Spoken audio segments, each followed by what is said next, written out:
Good evening and welcome to ThaiPBS World.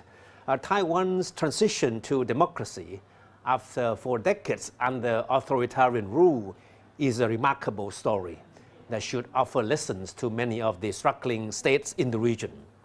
And the Taiwanese people believe that democracy can be made more robust with the help of digital technology. Tonight, ThaiPBS World talks to Audrey Tang, its digital minister, on how social innovations are changing the face of civic participation in the country's booming democracy. Social innovation, and civic then participation. In the process leads to greater civic participation. Yes. This thing didn't happen overnight. No. Okay, and I believe that when you started the idea of having social innovation and having greater public participation, there must be some resistance among very much politicians. So. Yes. There were doubts, resistance. So how did you overcome those and then go ahead with what you have? Well, the Taiwan idea of social innovation begins with the idea of a social sector, meaning that people who are voluntary associations, who are social entrepreneurs, they can set up their ideal way of governing maybe just a small district or a small township together through civic participation. This idea starts being endorsed by the government in 1994 under the idea of community building program by the Ministry of Culture. Now, the interesting thing is, at that year, there's no presidential election in Taiwan. It's after the lifting of the martial law, meaning that we have the freedom to assemble, but there is no direct election of the president.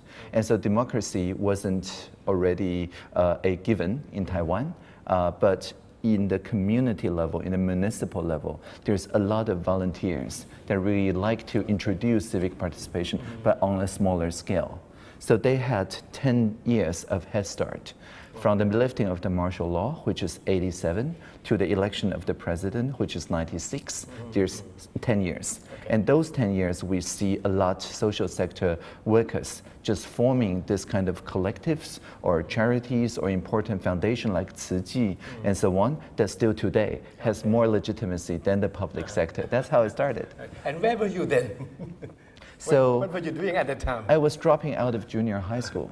So I told my teachers that I have been learning from the internet, from the archive network of preprint, meaning that the academics publish their paper before the journal print them on the World Wide Web. So I just learned from it, write some ideas, and I started working together with leading AI researchers because they didn't know I'm just 14 years old.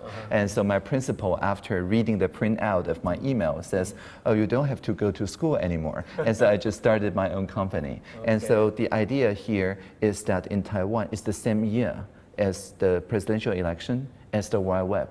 So from the very beginning, democracy and digital technology are intertwined. It's the same generation that can do democracy and the same generation that participates in the original internet.com wave. No, but when you did seriously start on this idea of adopting social media platforms as a base for greater public participation, politicians at higher level than yourself, but they all totally agree with the idea that there would be a more open government because you are not a politician by profession, so you may not feel threatened by being too open. Yeah, both my parents are journalists. Okay. So for me, writing a blog is just like doing journalistic work. It's just to report to the society my perspective of what's happening to the society. And so I view it as contributing to the public discourse. Now, journalism was banned when I was a child. When I was a child, before the lifting of the martial law, there's very limited press freedom. And at that time, the printed media, there's maybe only 3 or 4 printed papers, and all of them has to be checked by the government for censorship and things like that. And so I still remember those days. And the transition was not easy, but eventually now, for example, our Minister of Culture holds 0 control to printed newspaper. There really is no way for the Minister of Culture to even do any kind of censorship anymore for printed newspapers. It may took us maybe almost 30 years to fully get into the stage that we're now, but now it's very well entrenched in Taiwanese sentiment that any journalist that prints their words is as good as a minister's words. A minister cannot override a journalist in their words. And so my point here is that it took a generation of politicians to get into the habit of accepting journalistic input, including bloggers and citizens journalists, into the political norm. I think what helped is that around the 2014 election of mayors, everybody who supported open government gets elected as mayors, sometimes without preparation. And people who did not support open government did not get elected as mayors. So after that election, it's kind of Darwinian. The politicians who don't support, they're gone. So every time after that, people have to compete on how much more open they are instead of going back to the closedness. And there's no way you can reverse the trend, right? No, I don't think so, because it's been endorsed by all the parties. So back in 2014, that was still under President Ma Ying-jeou.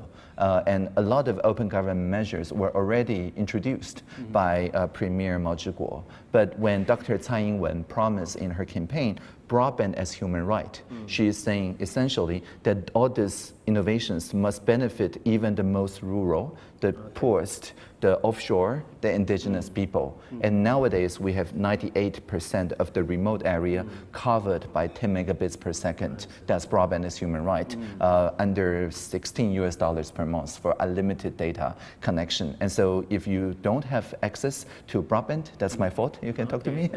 Because of that, the DPP, of course, focus on the more inclusive part of it, but both parties, as well as every other party, always support this idea of open governance. So tell us about some of the platforms that you have now, some of the mechanisms you have now that you believe that represent them in the best practice, that you believe that in future will encourage greater public participation, and then of course eventually will make democracy more robust in Taiwan. Okay, I'll just use one. I wouldn't say it's best, it's better practice maybe. So a better practice we've been doing for the past 2 years is called the Presidential Hackathon. Hackathon means a hacker's marathon. Marathon means it's a long time. And a civic hacking means that we look at something that doesn't quite work and find out innovation from the public that makes it better. So one example, when we run the first presidential hackathon last year, there's people who are repairing the water pipes in the Taiwan Water Corporation. They have to listen to the pipes to see whether they're leaking. Now, every time they listen, they spend a day, maybe all of them are not leaking. So it's not a very rewarding job.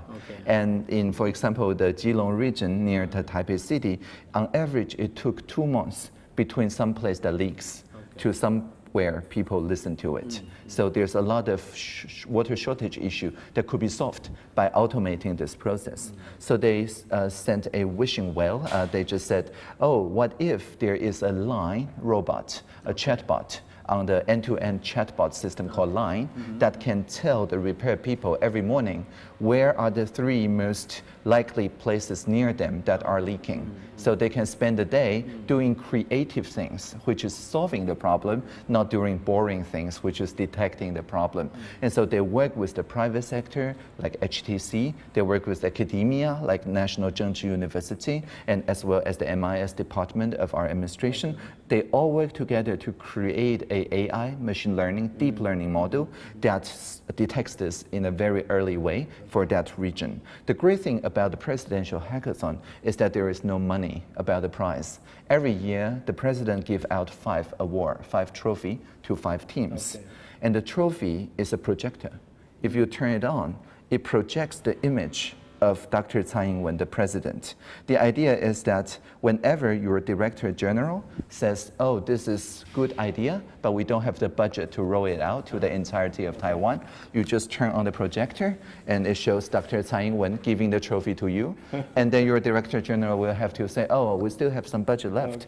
Or if your minister said this requires coordination across 3 ministries, it's too much trouble, regulatory changes, you just project the president and the minister minister will say, oh, tomorrow we'll have a meeting. And basically, that's the presidential promise that anything that gets done as a demo for the 3 months, we commit ourselves to make it into public policy within 12 months. So within the next year, all the 5 ideas become national policy. That's the president's will. We will continue our conversation with Audrey Tang, Taiwan's digital minister, tomorrow night. And that's all for ThaiPBS World tonight. Thank you for watching.